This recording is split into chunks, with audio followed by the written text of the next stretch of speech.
Pour Alexandra Pasquale, une Française agent immobilier à Ibiza, les affaires reprennent dès le mois de mai. Allô, allô Claire, comment vas-tu? On arrive là, on est dans quelques minutes, on arrive à la villa. Ok? À tout de suite. Ce matin, elle a rendez-vous à la villa Centeleo avec un couple d'Allemands. Laura et Mickey cherchent une maison à louer pour la semaine prochaine.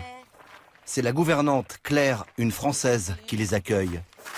Je te présente Mickey, Laura. Enchanté. Merci beaucoup. Mickey a fait fortune dans les logiciels pour lunettes virtuelles. Son critère numéro 1, c'est la vue. Wow. Fantastique. Close to your favorite place, Mickey. Exactement. Une villa de 800 mètres carrés habitable, avec piscine de 17 mètres, salle de gym, 7 suites, dont certaines avec terrasse, et baignoire avec vue. Et surtout, aucun vis-à-vis. Le must à Ibiza. Pourquoi une si grande maison? On va être un groupe de 9 ou 10. Certains vont venir avec des enfants. C'est pour cela qu'on a besoin d'une aussi grande maison. Ici, chacun peut avoir son intimité. Voilà pourquoi on a choisi cette maison pour cette année. Wonderful. Merci beaucoup. Vous avez parlé du prix? We did, yeah, we did a little bit. I had a range of price to play with, and yes, of course, it would be, yeah. On a bien négocié. Et Alex nous a obtenu un très bon prix. Un prix raisonnable. Un prix raisonnable pour cette splendide villa, c'est 50 000 € la semaine. En juillet-août, comptez 20 000 de plus. Si certains sont prêts à dépenser des fortunes pour passer une semaine à Ibiza, ce n'est pas seulement pour ces eaux turquoises ou ces couchers de soleil à couper le souffle. C'est aussi pour ces nuits.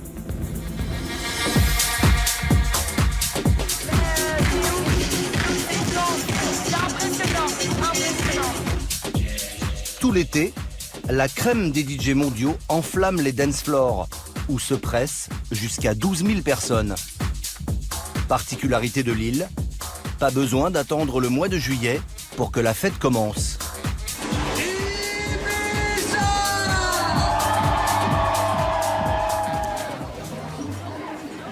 Dans ce club de vacances, il y en a deux qui ne sont pas venus pour faire la sieste. Jérôme, 24 ans, et Jean-Paul alias JP, 23 ans, sont tous les deux normands. Commercial en produits agricoles, Jérôme a été sacré meilleur vendeur de l'année. Pour le récompenser, son patron lui a offert un séjour pour deux à Ibiza d'une valeur de 1 100 €. Bon voilà, ça y est, on peut commencer, ça part. Jérôme a emmené dans ses bagages son copain JP, mécanicien. C'est l'après-midi qu'on fait les activités. Matin, on récupère. C'est leur première fois à Ibiza. Ils se sont loués des quads, 40 € par jour, pour sillonner cette île longue de 45 km et en découvrir tous les plaisirs. Eh, ça envoie du lourd, hein. Ça envoie la paille. Non mais, maintenant il n'y a plus qu'à trouver des gonzesses. Pendant leur semaine, les deux Normands comptent profiter de la plage et du soleil, faire des rencontres. Ouais, Là, c'est un peu plus jeune que où qu'on était. Là, ça rigole pas. Mais surtout, découvrir les boîtes de nuit de l'île. À peine ont-ils mis les pieds dans le sable qu'on leur propose déjà des tickets de réduction pour une soirée. It's for discothèque, hein? Aïe. Ce soir, c'est la soirée d'ouverture. Ok. Ouais, vous en voulez? Pour vos amis, peut-être? Ah, Ok. Vous voulez quoi exactement? Vous parlez français? Non, anglais. How many match? How many match? 35 € avant 1 h du matin. 35 € et après c'est 50 €. Et 15. Non, 50. Bye. See you. Entre les clubs, ça ne rigole pas. C'est à celui qui arrivera à rameuter le plus de monde. Sur l'île, dès le mois de mai, pas moins d'une cinquantaine de bars ou de boîtes se disputent la clientèle. On a des soirs à faire, n'empêche que tu vois tout ça à faire. Ça fait 1, quelques 2, boîtes. 3, Hein. 4, 5, 6, 7, 8, 9, 10, 11, 12, 13, 14.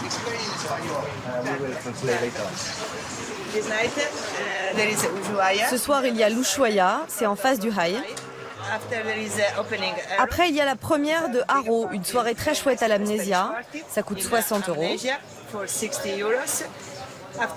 Et puis, il y a le Pacha, c'est le symbole d'Ibiza. En tout, ça fait 12 soirées. Ah bon, on peut pas faire toutes les soirées en un soir. Une semaine, ça va pas suffire. Même en une semaine, là. Alors que Jérôme et JP ne savent pas où donner de la tête, un des plus célèbres DJ français débarque sur l'île.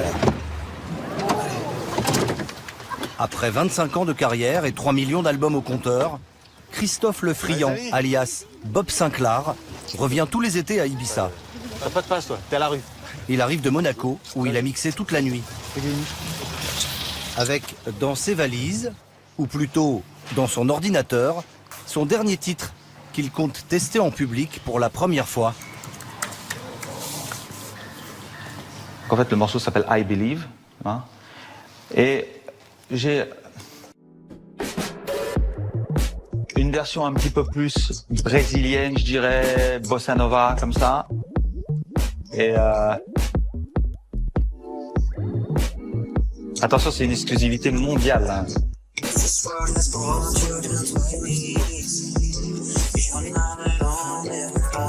Pour celui qui a mixé sur les platines du monde entier, Ibiza reste l'endroit qui peut lancer un tube pour l'été. Voilà, tu vois, c'est vraiment les... Et t'imagines la big room, tu vois. Et les gens, les bras en l'air sont comme ça. C'est très, très, très Ibiza. Ibiza, l'ouverture, c'est là, c'est un peu le jugement dernier. C'est là où tu vas tester le titre et voilà. Parce que c'est un public de connaisseurs. Ils savent sur quoi danser. Ils savent, et si tu sens l'énergie du dance floor, si cette énergie-là prend sur le titre, voilà, tu dis qu'il y a peut-être quelque chose qui peut se passer l'été sur ta chanson. Pour être sûr de ne pas passer inaperçu, Bob Sinclair est venu accompagner 20 transformistes qu'il a fait venir à ses frais de France, d'Espagne ou du Portugal. Pour toutes et tous, 4 heures d'habillage ou de déshabillage et une illusion presque parfaite. Oh, ça c'est magnifique. Hein. Paris by Night. Oh bah là. J'ai même le col marin. Oh là là. Hein. On dirait Mireille d'Arc. Hein? Pour attirer les foules et se démarquer de la plupart des autres DJ, Bob Sinclair veut en mettre plein les oreilles, mais aussi plein les yeux. Le DJ tout seul, pour moi, c'est fini. Quand les gens payent jusqu'à 80 € l'entrée d'un club, je veux qu'ils arrivent à Paris by Night et qu'ils sortent de là en disant « Waouh, ça a été incroyable ». Parce que maintenant, ils arrivent, ils ont un DJ joué souvent la tête dans les platines en disant « Mais qu'est-ce qui s'est passé ? Il a joué de la musique, on a payé, on a bu un verre. » Non, je veux qu'il y ait quelque chose de différent.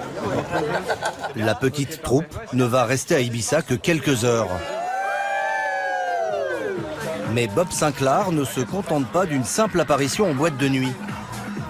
Avant cela, il y a ce que les clubbers appellent le before, un échauffement de début de soirée dans un café sur la plage.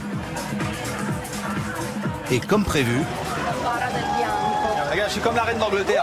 le groupe ne passe pas inaperçu. Oui, bah la reine mère, elle peut pas passer la seconde, là. La cava, avanti. Il est 21h, le café est déjà bondé. Le DJ s'installe aux platines pour 1h30.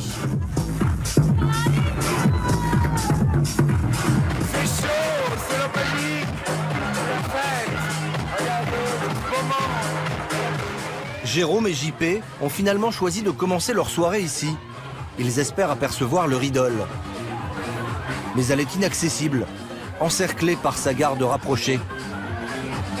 Le spectacle laisse les deux Normands un peu dubitatifs. C'est déchanté là. On n'a pas ça en Normandie. C'est dans l'extrême. C'est dans l'extrême là. Hein. C'est dans l'extrême. Hein. Non mais moi là j'ose pas regarder. Non, c'est pas moi, je suis pas de ce bord là. On va boire. C'est là. Hein. Les deux compères préfèrent aller boire un verre.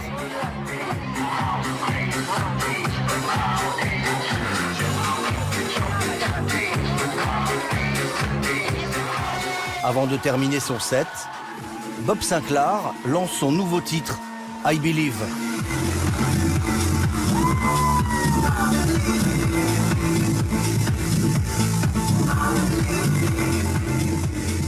Et visiblement, il est très content de lui.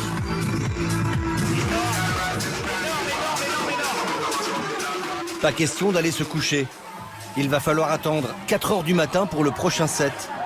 À 49 ans, Bob Sinclair nous dévoile ce que serait le secret de son endurance. Un peu de fruits et tu tiens toute la nuit là. Non mais c'est une discipline. C'est une discipline de haut niveau. Les gens s'imaginent qu'on boit de l'alcool, je prends de la des choses comme ça, mais tu peux pas tenir si tu fais ces choses-là. Moi j'ai vu des DJ dans des états pas possibles. Mais moi ça fait 20 ans que je fais ça. Direction le Pacha Club, la plus ancienne discothèque d'Ibiza. Elle a ouvert en 1973, dans une simple ferme, en pleine période hippie. 40 ans plus tard, c'est devenu un empire, racheté en 2016 par un fonds d'investissement pour 350 millions d'euros. Allez. Hi. Comment tu vas? Ça va bien? Ça va bien? Bob Sinclair y joue depuis près de 20 ans. Pour moi, c'est le club le plus mythique, c'est le meilleur club d'Ibiza. Voilà, le plus sexy, le plus glamour, c'est extraordinaire. Par contre, là, il y a une nouvelle... Ce soir, il est un peu perdu. Par là maintenant? Ouais, mais... Ça vient de changer, en fait, ils viennent de refaire le Pacha cette année, ils ont fait des travaux de dingue. Avec sa soirée, il espère faire le plein et attirer 3000 personnes. Bob Sinclair a été programmé sur le meilleur créneau, 4h, 6h du matin. L'heure de pointe dans les clubs d'Ibiza. En arrivant à sa cabine, le DJ a une mauvaise surprise. Oui, je sais. Il n'y a pas de place prévue pour ces danseurs. Le nouveau décor cache le podium.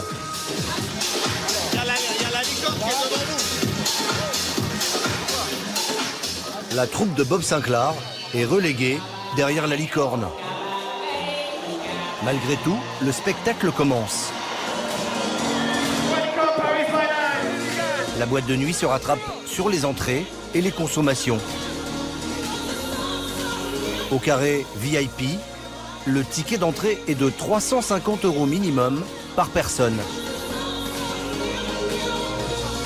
Pour les moins fortunés, comme Jérôme et JP, c'est 60 € l'entrée sans consommation. 6 fois plus cher qu'au Tempo, leur discothèque de Montchevrel dans l'Orne.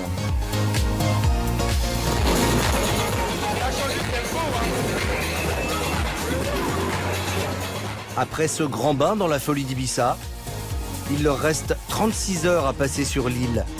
Le temps d'enchaîner encore plusieurs fêtes. Car ici, dès la fin du mois de mai, on danse nuit et jour, dedans ou dehors, qu'il pleuve ou qu'il vente. Meuf, tu penses que c'est gratuit? Bah oui, meuf. Mais non. Mais si. Claire et Marie, deux étudiantes parisiennes, vont vivre une fête un peu particulière. Ça va être trop bien. Non mais t'inquiète, on pouvait pas savoir. Elles embarquent en plein après-midi sur un dance floor flottant. C'est ce qu'on appelle une boat party. Bienvenue. De rien. Oh, ça a l'air stylé. Oh, vraiment. Une fête à bord d'un bateau transformé en boîte de jour. Il y a un coin VIP. Il y a un coin VIP. Ah, énorme. Bar à volonté pour 70 € par tête. La croisière dure 5 heures, au rythme de la musique électro. Ils ont vraiment super bien vendu le truc, ils vendent du rêve et ça on a adoré. Ouais. Vraiment, donc on attend de voir, mais pour l'instant ça démarre. Ouais, pour l'instant, ouais. Pour encadrer la boat party, un capitaine, 4 marins, 5 serveurs, 3 DJ et 2 danseuses. Paola et Alessandra qui doivent se changer dans la cale. Comme c'est le début de la saison, cette étudiante italienne est encore en période d'essai. C'est un jour très important pour moi. Je dois faire mes preuves. Je travaille en tant que danseuse et je dois bien danser. Aujourd'hui, c'est difficile avec la mer agitée. La danseuse doit aussi savoir manier la mitraillette à champagne. C'est la champagne shower, la douche à champagne.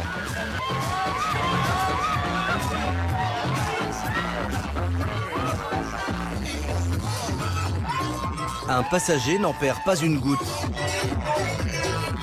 Baylon Brooks, une star des réseaux sociaux aux États-Unis. Il filme tout et diffuse en direct sur Instagram. Il a été invité par les organisateurs pour faire parler de cette croisière inaugurale et attirer du monde pour le reste de la saison. Regarde, c'est ce que je viens de filmer. Je mets un filtre dessus et c'est posté dans le monde entier. J'ai plus de 100 000 personnes qui viennent sur ma page en moyenne toutes les semaines. Et ce sont des gens qui voyagent et qui viennent voir ce qui se passe à Ibiza, ce que j'y fais. La mer est de plus en plus agitée, avec une forte houle et des rafales de vent à plus de 40 km/h.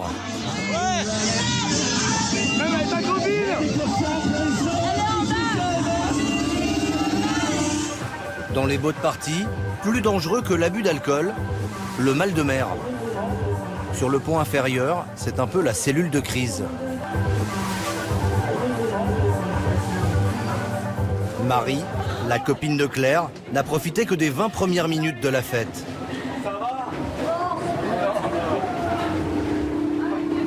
L'équipe distribue des pilules contre le mal de mer. Alessandra, la danseuse, vient d'en avaler une. Vous sentez bien ? Ici en bas, c'est très confiné. En haut, c'est un peu mieux parce qu'il y a un peu d'air.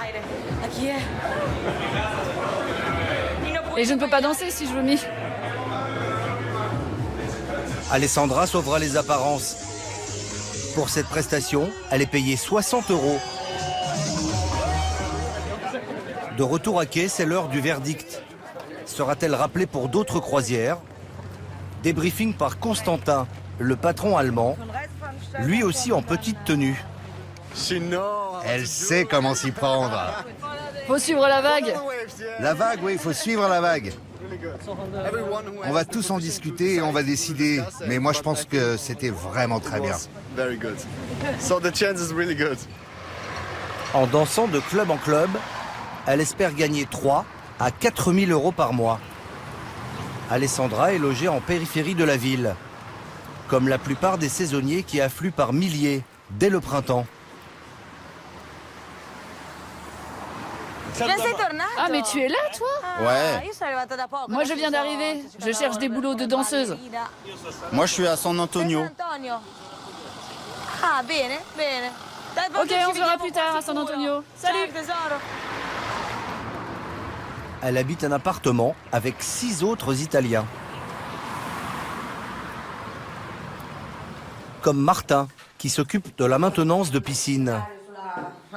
À Ibiza, on paye le lit et non la chambre. Pour 300 € par mois, Alessandra se retrouve donc avec une autre occupante, serveuse.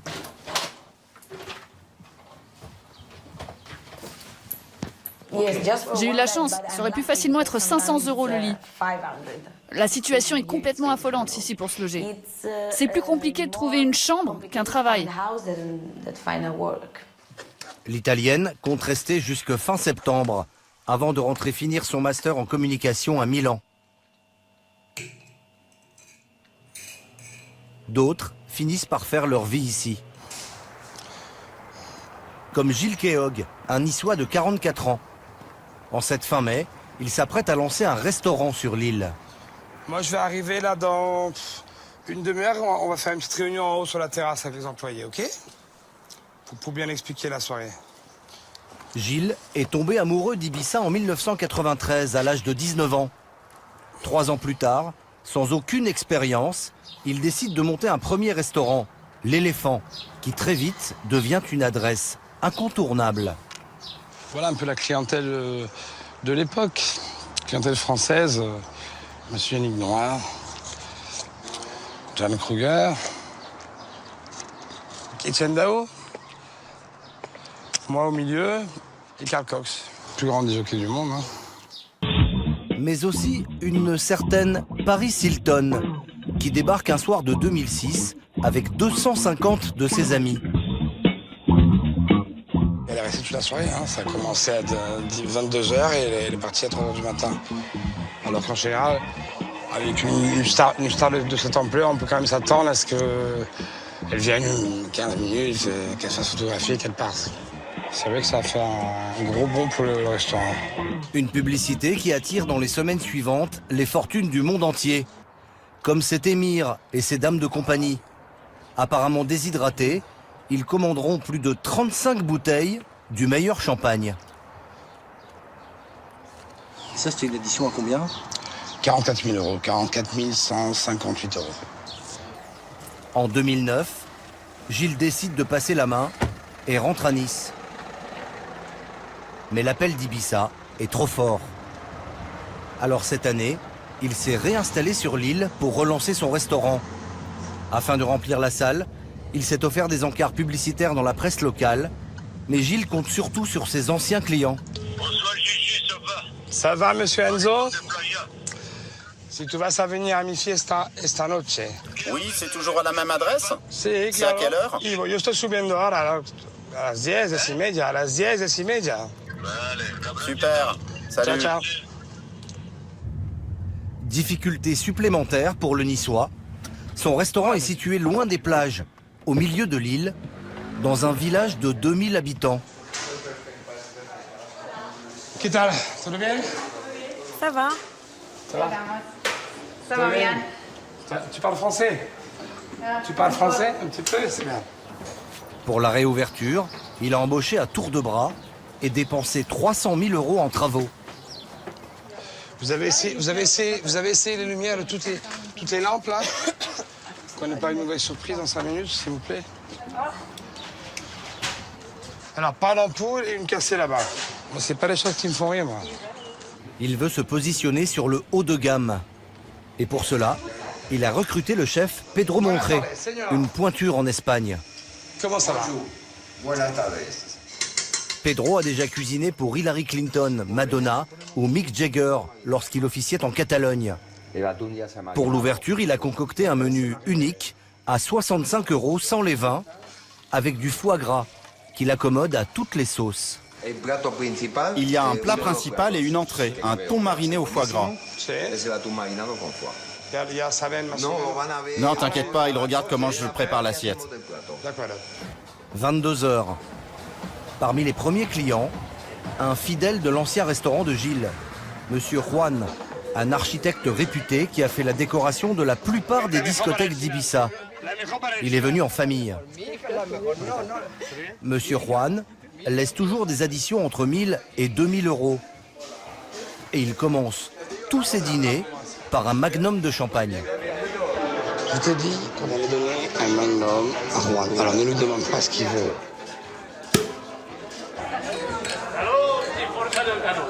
« 80 couverts pour ce premier soir, moins qu'espéré.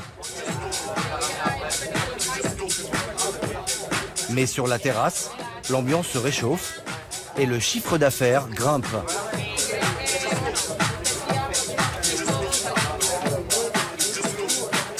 10 000 euros en tout. C'est 3 fois moins qu'il y a 10 ans, mais Gilles veut rester positif. C'est évident que va falloir travailler, mais c'est un bon résultat. Hein. Pour un samedi soir, une première nuit, c'est super, c'est extraordinaire. Il ne reste plus qu'à faire revenir Paris Hilton. Cela tombe bien, elle passe l'été à Ibiza, comme 4 millions de touristes chaque année.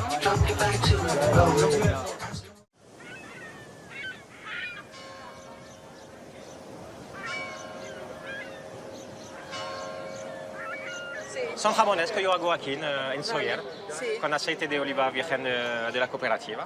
Puede oler, es de naranja. Malgré son espagnol qui fait illusion, Joaquim Purqué est français. Depuis 2 ans, il vit sous le soleil de Majorque. Il a démissionné de son emploi de manager dans l'hôtellerie avec une idée en tête, fabriquer des savons artisanaux.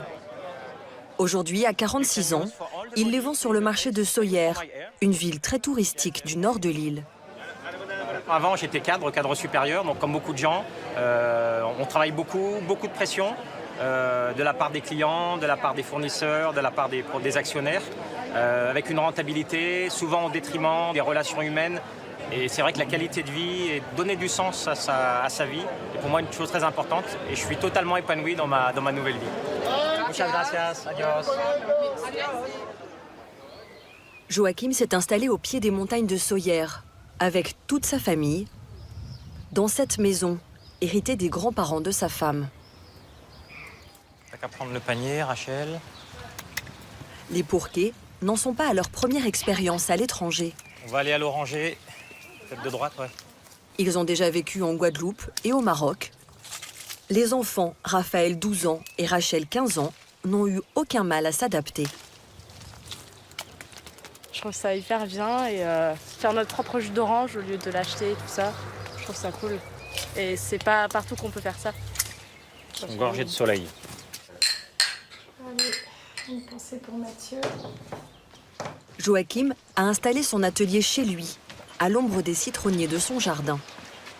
Si sa petite entreprise l'épanouit, elle ne lui rapporte pas encore d'argent. Depuis 1 an et demi, il vit sur ses économies. Il y a quelques années, moi, je touchais 5 000 €. Et la première année de travail, je ne me suis pas versé de salaire. Pas d'allocation chômage, pas d'aide non plus. Donc on démarre et on se lance dans le bain. Une simple inscription aux impôts et à la sécurité sociale espagnole. En une demi-journée, il crée son auto-entreprise. Il espère vendre 15 000 savons cette année et gagner 2 à 3 000 € par mois. Allez, c'est parti. Sa femme, Rose, était responsable commerciale dans le tourisme. Après un licenciement, elle décroche le concours de professeur des écoles et obtient son premier poste à Majorque. Une île qu'elle connaît bien, elle passe ses étés dans la maison familiale depuis sa plus tendre enfance. Moi, je suis une passionnée de Majorque. Hein. J'ai toujours rêvé d'habiter là, d'ailleurs. C'est fantastique parce qu'on a la montagne et la mer, le paysage, les odeurs aussi. Toujours des parfums extraordinaires à Majorque. Les gens aussi sont très sympas, très accueillants. Bonjour Tissot, ça va? Très bien, merci. Rose enseigne au lycée français de Palma, un établissement privé où elle a inscrit ses 2 enfants. Le lycée accueille 515 élèves, de la maternelle à la terminale. J'ai de l'aide tous les matins parce que les enfants m'aident toujours à ouvrir la classe en général. Ici, la scolarité est payante, jusqu'à 600 € par mois et par enfant. On ouvre un petit peu. Bonjour Adam, comment vas-tu ce matin? Tu vas mettre ton étiquette? Les petits Français représentent près de la moitié des élèves de l'établissement. Ils sont toujours plus nombreux, 30% de plus que l'an dernier. Son papa ou sa maman, elle est partie, elle. Bonjour, vous allez bien? Ça va? Allez, tu as tout là? Vous voyez la maman qui est là, par exemple, elle est arrivée effectivement cette année à Majorque et se sont installées là. Il y a des familles qui effectivement s'installent tous les ans. Majorque est la plus grande île de l'archipel des Baléares, au large de l'Espagne. Ses falaises calcaires, ses criques paradisiaques attire chaque année plus de 10 millions de vacanciers. Jusque-là, Majorque était surtout connue pour son tourisme de masse. Une destination très prisée des Anglais et des Allemands, adeptes des formules tout compris et des vols low cost.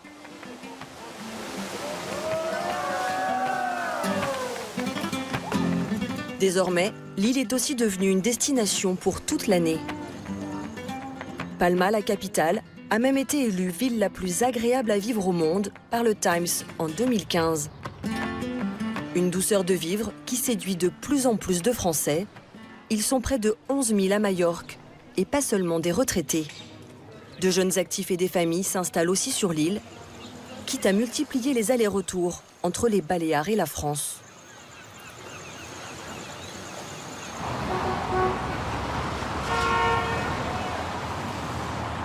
Dans la grisaille parisienne, Marie-Gabrielle Perrin, 36 ans, donne des conseils nutritionnels à une clientèle en quête de minceur.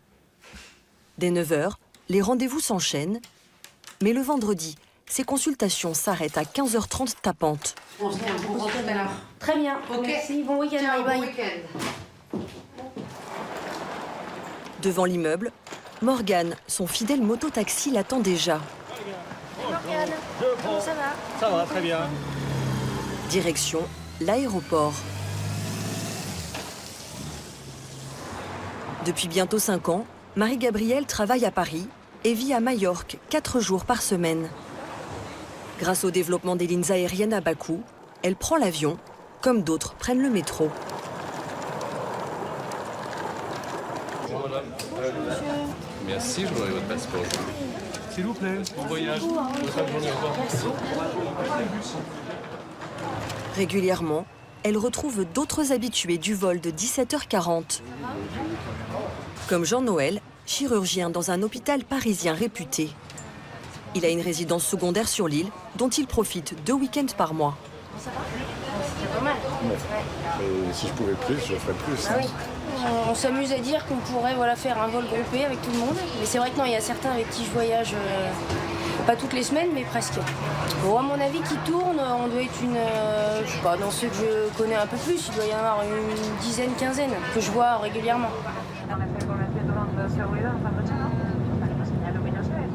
Ces habitués de la navette du vendredi ont fait de Majorque une banlieue. À peine 1h40 de vol, et Marie-Gabrielle retrouve son conjoint, Stéphane, 50 ans, et son fidèle compagnon, bonjour, mon toutou. Aaron, 2 ans. Bien sûr. Stéphane vit à plein temps sur l'île, où il fait du conseil et monte un réseau francophone baptisé la PIAF, qui aide les expatriés à s'installer. Tu as eu plein de rendez-vous, plein de nouveaux Français? Je visite pas mal de gens. Mais bon, ça avance, ça avance. Le couple habite à une demi-heure de Palma, à la campagne, au beau milieu des champs et des oliviers.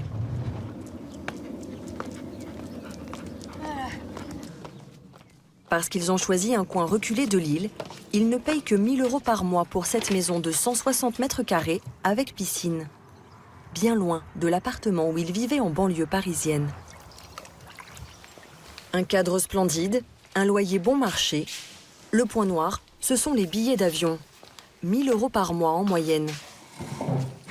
Seules 2 compagnies proposent des vols directs. Plus Marie-Gabrielle s'y prend tôt, moins son aller-retour lui coûte cher. Alors ce vol-ci, donc du mois de juin, il me coûte 206 €. Et je pense que finalement l'année dernière, j'étais pas loin des 100 € de plus. C'est quand même entre 180, on va dire, dans la basse saison, et ça peut monter à 400 et plus. Dans ce cas-là, il faut que je fasse des concessions, prendre des vols avec escale éventuellement. Hop, viens. Leurs loisirs aussi ont bien changé. Ici, c'est plage, baignade, bateaux et randonnées. À Majorque, même une simple balade a un petit air de paradis. Plutôt que d'attendre la retraite, j'ai préféré me dire qu'il fallait peut-être devancer certaines choses et donc oui, avoir une vie peut-être un peu moins simple, mais pour pouvoir finalement voilà, profiter des bonnes choses qu'on attend finalement trop longtemps, qui éventuellement n'arrivent pas. Voilà, donc autant provoquer les choses différemment et donc les commencer dès qu'on peut. Aujourd'hui, Marie-Gabrielle n'imagine pas revenir en arrière. C'est sa petite thalasso. Elle envisage même de développer sa clientèle sur l'île pour y vivre enfin à plein temps. D'autres ont déjà franchi le pas et n'ont pas hésité à tout quitter pour tenter leur chance à Majorque. C'est dans le quartier résidentiel de Portalnous, à 10 minutes de Palma, que Lorenzo Giannini, 33 ans, s'est installé. Ce chef parisien a débarqué sur l'île il y a 7 mois et loue ce meublé de 35 mètres carrés dans un immeuble avec piscine pour 550 € par mois. J'adore de la verdure, la piscine, il y a la plage à 5 minutes à pied, le petit port. Donc pour aller prendre le petit-déj, c'est juste magnifique. Après une formation intensive chez Alain Ducasse, Lorenzo travaille quelques mois dans des restaurants, puis se lance comme chef à domicile à Paris. Il découvre Majorque il y a 2 ans, en travaillant au service d'une riche famille princière. Séduit par la qualité de vie, il décide d'y tenter une nouvelle aventure professionnelle. Hola, ¿qué tal? El mejor queso de la isla. Ici, il n'a aucun mal à trouver les produits dont il a besoin pour cuisiner. Le plus dur pour lui, c'est de les demander en espagnol. J'ai déjà appris l'espagnol, je le comprends bien, j'ai du mal un peu à parler, mais bon, après, ça se pratique de jour en jour. Hablo muy bien espagnol, non? Oui. En plus, le mallorquin, c'est assez proche du français. Je fais des fautes, hein. Je fais beaucoup de fautes de grammaire et de conjugaison, mais bon, l'essentiel, après, c'est d'être compris. Hein. Merci beaucoup. À bientôt. Aux Baléares, le taux de chômage est de 10%, un peu plus élevé qu'en France. Lorenzo s'est associé à Cathy, une Majorquine, qui lui a ouvert les portes de son école de cuisine après 3 mois de recherches infructueuses. J'ai contacté beaucoup de monde, j'ai envoyé des emails partout, dans tous les ateliers culinaires, il n'y en a pas beaucoup. Les sociétés de catering, les restos, parce que je voulais un peu bosser aussi sur l'île pour voir ce qui se passe. Et ça a été une des seules à me répondre. Elle voulait quelqu'un qui donne des cours pour les professionnels, donc développer sa gamme. Du coup, moi, ça m'arrangeait, ça tombait bien, donc ça s'est fait comme ça. Il sait tout faire. C'est un très bon cuisinier et quelqu'un de bien. En plus des cours qu'il donne à l'école, Lorenzo a relancé une activité de chef à domicile à Majorque. Sur ce 4e sans ascenseur. Oui. Oui, c'est Lorenzo. Ce soir, il cuisine dans l'appartement d'un couple de Français. Hello. Bonsoir, ça va? Comment ça va? Isabelle est installée à Majorque depuis 18 ans. Elle enseigne le français dans un lycée de Palma. Elle se marie cet été avec Eric, décorateur d'intérieur sur l'île. Bonsoir. Quel bouquet pour toi. C'est Lorenzo qui cuisinera pour la réception. Bien, bien. Ce soir, ils organisent un dîner test avec leurs amis. Bonsoir Lorenzo. Bonsoir.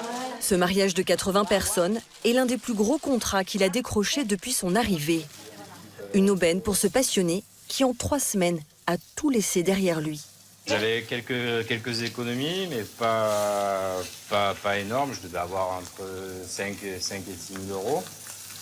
Et puis j'ai pris ma décision, 3 semaines, j'ai tout vendu, tout ce que j'avais à Paris. J'ai rendu les clés de l'appartement, j'ai vendu voitures, scooters, meubles, voilà. Pour acheter du matériel et un véhicule, il a aussi emprunté 20 000 € aux banques, sans aucune difficulté. C'est plus facile pour moi d'emprunter de l'argent ici qu'en France. Voilà. On m'accorde une réserve de 4 000 €. assez facilement pour pouvoir démarrer le business. Et parce qu'ici, ils savent que c'est un boulot saisonnier et ils savent que les chefs à domicile gagnent de l'argent. Voilà. Pour l'instant, son entreprise n'est pas encore rentable. Mais Lorenzo compte gagner plus de 35 000 € comme chef privé en villa durant les 3 mois d'été. Allez, salut. Allez, à Lorenzo, merci pour tout. Hein. Super. Super. S'il commence à se faire un nom dans la communauté française, Lorenzo veut aussi toucher une clientèle plus internationale. Pour cela, il mise sur le bon vieux porte-à-porte, ou plutôt le ponton à ponton. I'm Lorenzo. I am private chef and I deliver catering services also. Okay. So I would like to give you our offer. Chaque été, Majorque est fréquentée par une clientèle riche et festive qui dépense sans compter.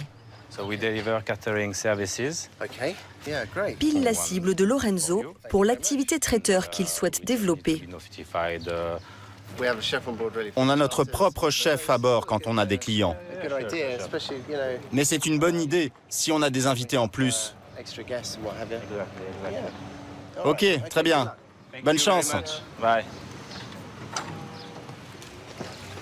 Sur une centaine de plaquettes distribuées, Lorenzo espère convaincre 3 ou 4 clients et mise sur le bouche à oreille pour que sa petite entreprise prospère. Les Français qui s'installent à l'année ont une vision de Majorque bien différente de celle des touristes. Une vie plus calme et surtout bien moins chère qu'en France. Stéphanie Mensa a quitté Nîmes il y a bientôt 2 ans pour s'installer sur l'île avec son mari et ses 3 filles. C'est une bonne journée. Super, ouais. Super. On va aller faire quelques courses Ah, ok. hein, avant de repartir à la maison. Allez. À Majorque, le coût de la vie est 15 à 20% moins cher qu'en France. L'exemple le plus flagrant concerne l'alimentation. Les oranges, Marie, tu en prends pas mal quand même. Ouais, prends pas, ouais. Passe-moi ça. Tiens, mais ça Ah, bah super. Alors par exemple, le kilo de courgettes à 0,99 centimes, je pense qu'on est nettement moins cher qu'en France. Moi, j'ai souvenir qu'on était plutôt dans les 3 à 4 euros le kilo. Donc on est vraiment en dessous. Idem pour les tomates, les aubergines, des fruits et légumes souvent locaux et sans pesticides. Voilà. Ici, chaque mois, Sí, gracias. Stéphanie économise 150 € sur le budget course de la famille. Et voilà. Gracias. Alors, combien vous avez payé, Céline? Écoutez, même pas 5 €. Donc j'étais partie pour faire une carte bleue et ça m'a coûté 4 € el ticket. Merci. Gracias. 4,12 € pour faire une ratatouille, une salade et puis des pêches aussi en dessert. 4,12 €, c'est nettement moins cher qu'en France. Allez, on va à la maison, là. La petite famille est venue à Majorque pour suivre le père, médecin pour un groupe pharmaceutique. Il loue une maison à Playa de Palma, une station balnéaire à 20 minutes de la capitale. 260 mètres carrés pour 1 700 € par mois. Stéphanie y a installé son atelier de création de sacs qu'elle vend dans les boutiques de l'île. Tout est parfait, ou presque. Alors, je vais vous montrer depuis la terrasse un petit peu où on se situe. Alors, nous avons la mer qui est au bout de la rue, qui est très agréable, j'allais dire. Mais le mauvais côté des choses, c'est que nous sommes entourés d'hôtels. Des touristes très fêtards qui font la fête toutes les nuits. Et c'est vraiment pas compatible avec une vie de famille. Là, vous voyez, il y a un hôtel qui est en plein travaux. Cette année, ils annoncent des milliers de touristes en plus. Donc les hôtels s'agrandissent, ce qui promet encore des nuits très agitées.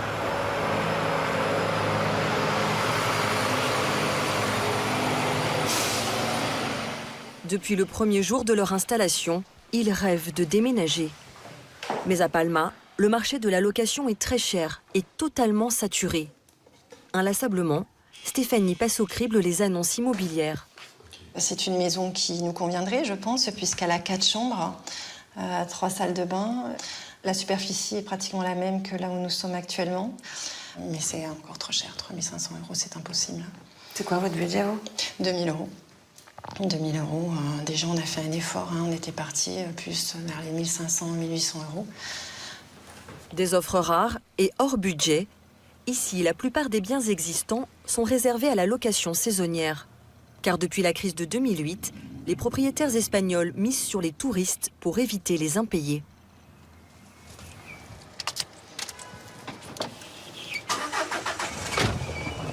Alors, dès qu'une maison se libère, le couple doit être réactif. Ben voilà la retardataire. Bonjour. Stéphanie retrouve son mari Pascal qui s'est échappé 1 heure d'un congrès. À la maison. Bonjour, ça va? Oui, très bien. Alors, t'as vu un peu l'entrée? Ah, c'est pas mal, hein? Alors, Ils sont guidés par un agent immobilier, Barbara Herion, une Belge installée sur l'île depuis 30 ans. 130. 120, 130 maxi. Ouais, bel extérieur en tout cas, c'est déjà plutôt ce qui est positif. rigolo, c'est qu'on peut ouvrir les fenêtres simplement. Oui. Et ouvrir la partie du bas. Podemos abrir aquí abajo. Gracias. Voilà. Les locataires actuels n'ont pas encore déménagé, mais les visites, elles, ont déjà commencé. Un gasoil. On va visiter les chambres? Oui. Bon, on va commencer par celle-ci, voilà. Alors, 110 mètres carrés, 4 chambres et 2 salles de bain. Ah, ça, ouais. Dès le premier coup d'œil, le couple semble sous le charme. C'est vraiment bien. Nous, on a un budget de 2000 euros et là, on est à 2450. Donc, un peu en dessus. Ça, il va falloir voir s'il est possible de négocier avec le propriétaire. Moi, j'aurais du mal à repartir d'ici en disant c'est pas pour nous, hein, honnêtement. Après négociation, le propriétaire a accepté de baisser son prix de 100 euros. j'adore cette maison. On va voir la piscine? Oui. Pour les filles? Toujours trop cher pour Pascal et Stéphanie, contraints de renoncer à ce havre de paix. Ah là là. Et elle est déjà bonne, hein? C'est bien ça. Il leur faudra attendre la fin de la saison touristique pour reprendre les recherches. C'est, ouais. Il y a pourtant une auparavant, mais bon.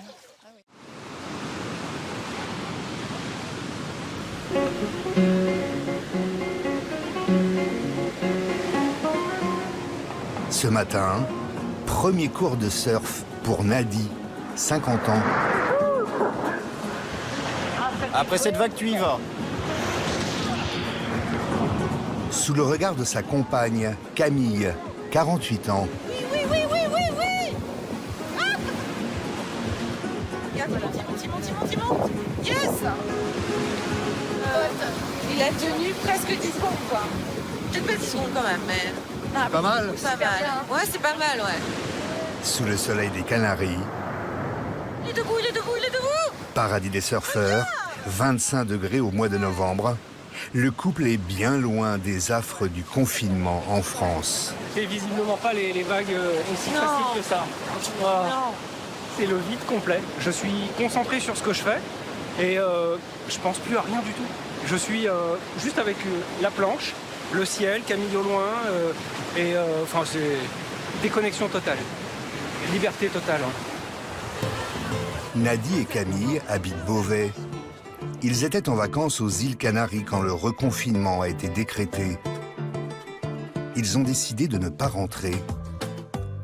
Ils ont trouvé refuge dans ce petit hôtel avec piscine. Faute de touristes, l'établissement accueille principalement des exilés du Covid, comme les deux Français. Je suis un peu speedée parce que j'ai encore 3 personnes au moins à rappeler et j'ai plus beaucoup de batterie. Oh si. Camille et Nadi ont trouvé un arrangement avec l'hôtelier qui leur fait payer moitié prix leur chambre avec frigidaire et petite terrasse. 650 € pour tout le mois de novembre. Je pense qu'il faut... Non, mais alors, le faut plus pas lui poser urgent... de questions. Il faut juste lui dire... Non, mais me dis pas comment je dois faire, mon chéri, Non, quand je même. te dis pas comment. Le couple, qui au départ devait rester 2 semaines, a 2 sacs à dos pour tout bagage. Voici Sweetie. This is mon mien. Juste avec un sac à dos. Ah non, on a chacun. Ah bah non. Lui, il est plus lourd, alors. Le mien est là-bas. Même genre de sac. On porte quoi? Un maillot de bain, on a 2 t-shirts. Et en fait, on en a plus, mais on n'a pas besoin de plus. Parce que le soir, tu rentres et puis tu fais une petite lessive en même temps que tu prends ta douche quasiment, et puis il fait bon, il y a un peu de vent, pas besoin de sèche-linge. Ah ouais. J'ai rarement passé un mois de novembre en Europe aussi vêtu légèrement. Ouais, ouais. Ce serait presque les vacances si Nadie et Camille n'avaient pas un business à faire tourner en France. Obligés de le faire à distance. Voilà, pour travailler, j'ai même pas de papier, du coup je suis obligée de prendre une carte routière de Fuerte. Et avec les moyens du bord, ils ont laissé leur ordinateur à Beauvais. Le 25, c'est à côté, c'est le gauche de JL. C'est ça. Oui. Les clés sont dans le petit boîtier à l'extérieur. D'accord. Le code c'est 2601, je crois que je te l'ai écrit. Ou non, c'est pas à toi, je sais plus. Dans l'Oise, Nadie et Camille travaillent dans l'immobilier. Ils rachètent des appartements et des locaux professionnels pour les rénover et les mettre en location. En leur absence, c'est une de leurs locataires de bonne composition qui les dépanne par téléphone. Mais donc tu vois, maintenant, là, je pense que tu connais tous mes locaux qui sont libres. Ouais, tu fais un super job, Merci. Je suis une bonne assistante. Oh, mais carrément, carrément. C'est notre relais sur place parce qu'il y a toute une partie de travail que l'on fait à distance par téléphone, on peut s'envoyer des mails, etc. Mais à un moment donné, il y a besoin d'avoir une présence locale pour ne serait-ce qu'un échange de clés ou une rencontre pour avoir la confirmation que le ressenti par téléphone, il est validé dans l'entrevue. Du coup, vous la payez pour ce qu'elle fait là? Ah bah non. En fait, c'est un rapport de confiance, de bienveillance, de logique, de... Comment... C'est du bon sens. Pour gérer ses affaires, le couple passe au maximum 3 heures au téléphone par jour avec la France. Le reste du temps, farniente. Visite, plage Elle est super bonne. et baignade dans la piscine. On est au paradis ici. On a du mal à se rendre compte de la grisaille, des tensions politiques, du confinement, de la difficulté, des difficultés économiques. C'est vrai qu'on s'en sent, on est un peu éloigné de tout ça. On est dans une bulle. Hein. On est dans une bulle. Ouais. Ça vous donne pas mauvaise conscience? Si. Si, quelque part. Parce qu'on regarde les infos et il y a plein de choses inquiétantes et on ne peut pas ne pas réagir. Parce que de toute façon, qu'on soit ici ou en France, on n'y changera rien. En attendant, on profite un peu. Télétravailler sous le soleil, à 4 heures d'avion de la France, certains n'ont pas attendu le confinement pour tenter l'expérience. Avec ses volcans, ses plages de rêve et le printemps toute l'année, l'archipel espagnol, perdu au large du Maroc, n'attire plus seulement des touristes, mais aussi des travailleurs d'un nouveau genre. Le plus souvent des jeunes, salariés ou auto-entrepreneurs qui révolutionnent le métro boulot dodo. Comme Laura, une Parisienne de 30 ans. Je suis venue chercher mon Eldorado et je l'ai trouvé. Il me faut la montagne, il me faut la mer et les palmiers. Et en fait, justement, ici, j'ai la vue sur les montagnes, les palmiers et la mer.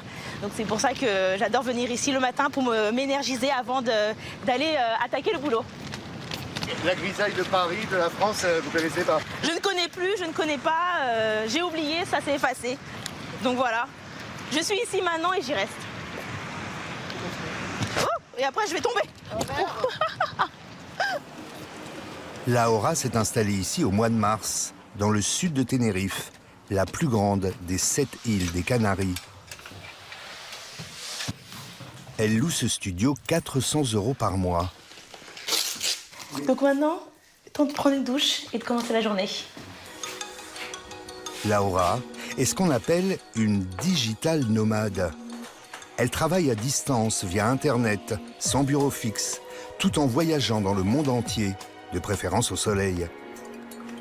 Ces 3 dernières années, elle a passé 1 mois à Las Vegas, 3 mois au Cap, en Afrique du Sud, 1 mois aux Philippines, 2 mois à Malte. Où qu'elle soit, chaque matin, après sa séance de roller, elle se met au travail. Hola, ¿qué tal? Tu vas bien? Bien, ¿y tú? You see, I'm working on my Spanish, huh? Oui, c'est bien. I just wanted to catch up with you very quickly.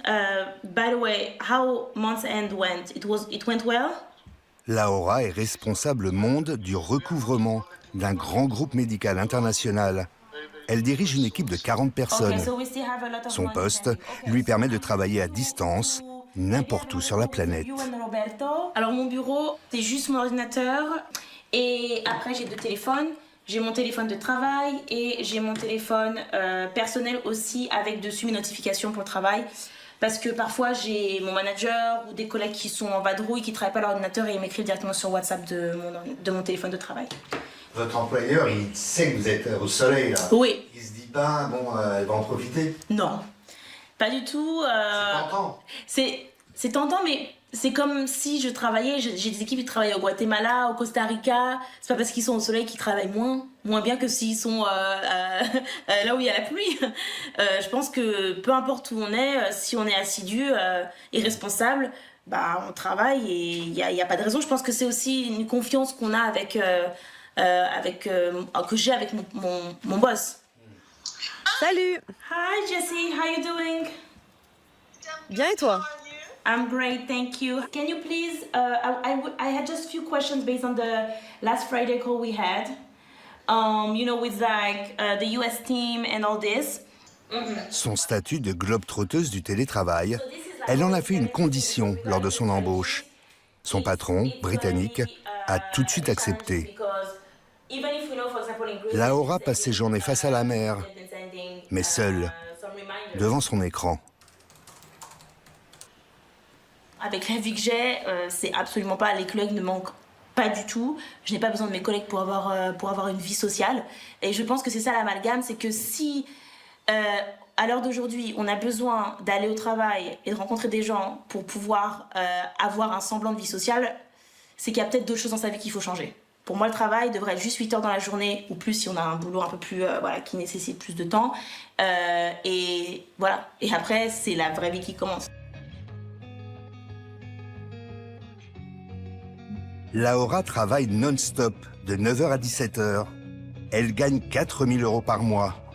Un très bon salaire pour les Canaries, où le coût de la vie est 2 à 3 fois moins élevé qu'en France.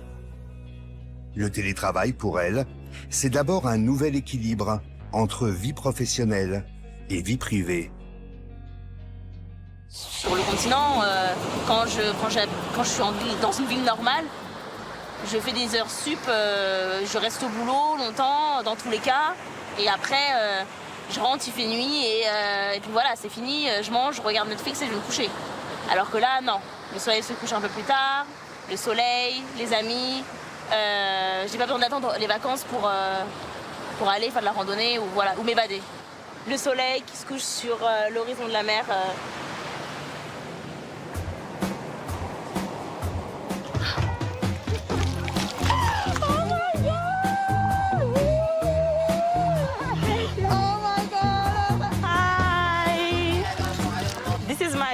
Roommate, c'est Rita. How are you? Salut, ça va? I'm good and you? En 8 mois aux Canaries, Laura s'est constituée un réseau d'amis, la plupart digital nomades, comme elle. Ici, c'est un bon spot. On est toujours en vacances avec un peu de travail entre les deux. Et un super beau temps. Un Portugais, un Espagnol, Come have a table. Joining us. une Finlandaise, une Américaine, une Turque, une autre Française. Introduce you to Sarita.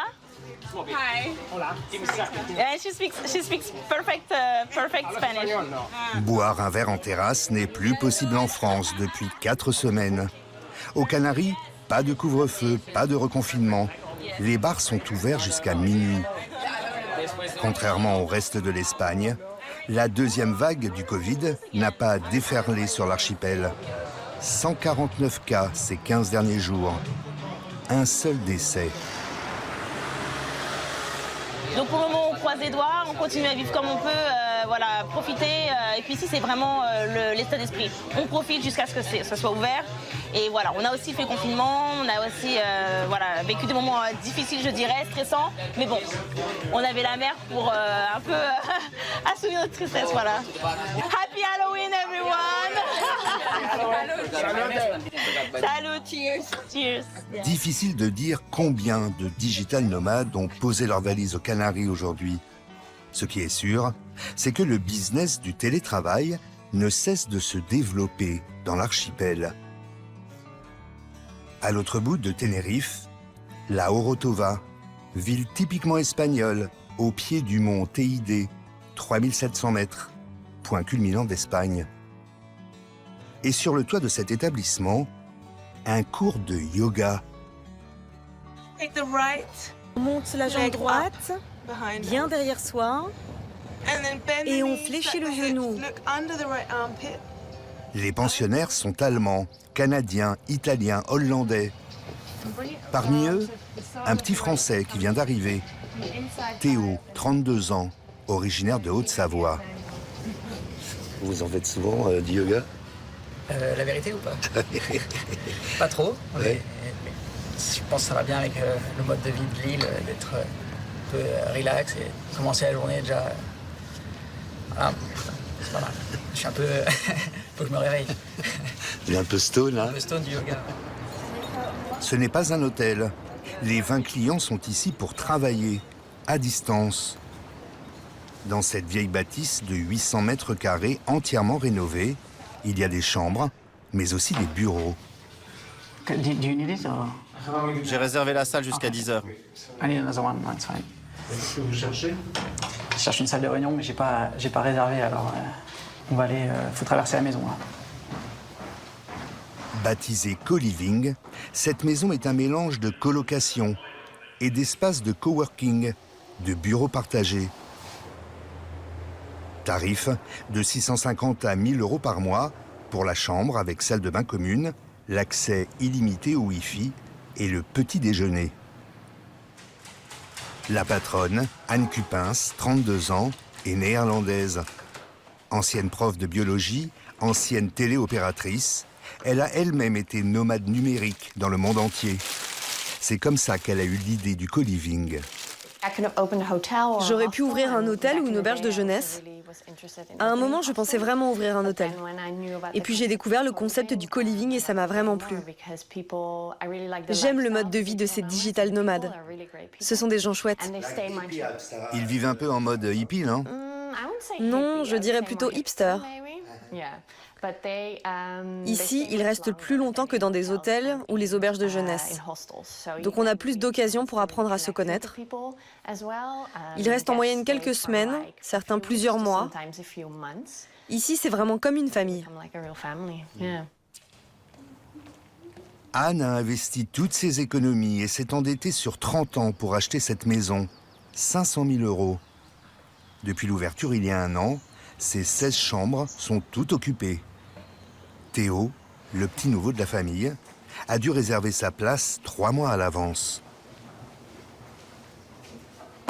Diplômé d'une grande école, Théo fait de la programmation. Il a créé une start-up qui compte 4 salariés. Une banque digitale pour entreprises détentrices de crypto-monnaies, de l'argent numérique.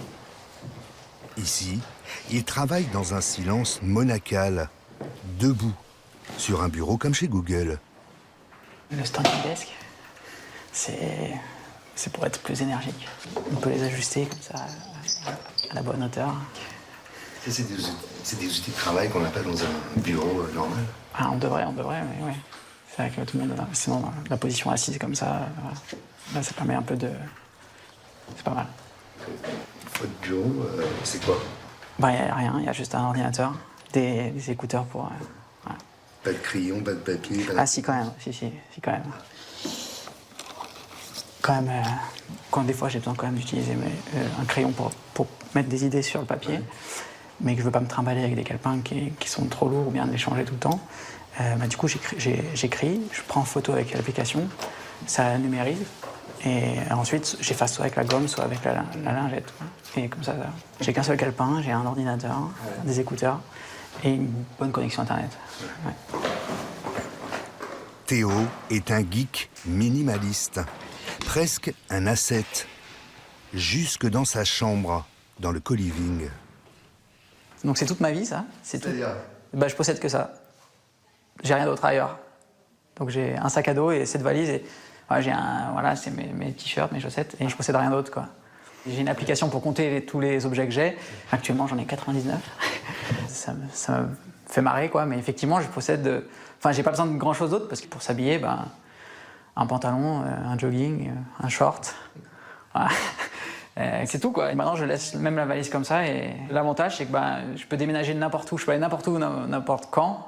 Il me faut 5-10 minutes pour déménager, quoi, faire mes affaires. Voilà, c'est rigolo. Forcément, ouais, je m'habille toujours pareil, quoi. Avant les Canaries, Théo a travaillé 3 mois à Berlin, toujours dans un co-living.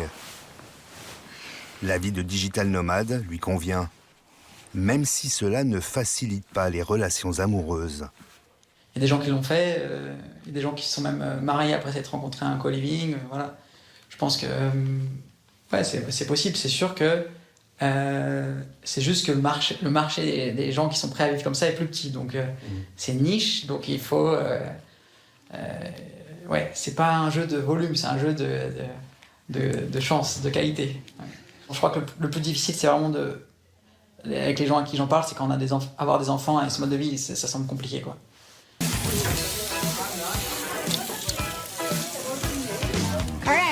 Très bien les amis, les assiettes sont là, allez vous servir. On a du végétarien et du travers de porc. Ça c'est la viande et tout le reste est vegan.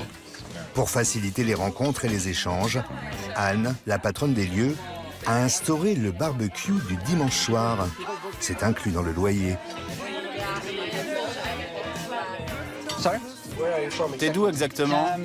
C'est un town near Chamonix. Chamonix, Megève, ski. Le co-living est un peu l'auberge espagnole. Les autres digital nomades ont entre 25 et 35 ans.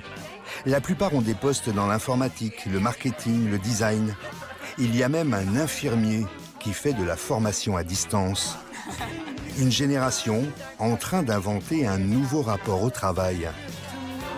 Ouais, c'est une communauté où les gens on a tous un peu un point commun, donc c'est cette volonté de vivre la vie un peu différemment, je pense. De ne pas rester dans le modèle classique d'une ville, un appart, une voiture, et de se dire je peux habiter n'importe où, profiter de l'Europe, de cette belle chose qu'est l'Europe, de pouvoir voyager sans frontières et voilà. Et rencontrer je pense que c'est aussi pour rencontrer des nouvelles personnes, des nouvelles idées. Et le climat aussi, ça. Ouais, je pense qu'on a tous ça en commun, on aime le soleil.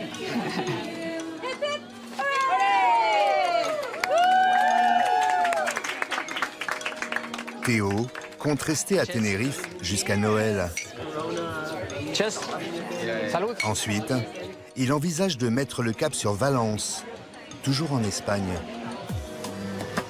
Oh, les bonnes odeurs. Ça commence à... Ouais, ça commence à tirer un petit peu. Camille et Nadi, eux, n'ont pas non plus envie de rentrer en France. Les 2 vacanciers de Beauvais, exilés en télétravail, commencent même à se projeter aux Canaries. Oh, t'as l'œil. Ouais. Oh, regarde ça. Ouais, ça c'est pas mal. Ah, ça c'est beau. Maravilloso. 3000 m², 330. Si, celle-ci, regarde. La Ralès, 89 000. J'achète. C'est hyper accessible, hein. Ouais, ça reste accessible. Oui, alors moi je voudrais bien un petit truc comme ça, au final. Une vue qui tue. Mais là, c'est ça. Voilà, ici, c'était le bonheur. L'immobilier ici coûte 2 à 3 fois moins cher qu'en France. 3 500 € le mètre carré en moyenne pour une belle villa avec piscine. Forcément. Oh, que c'est beau!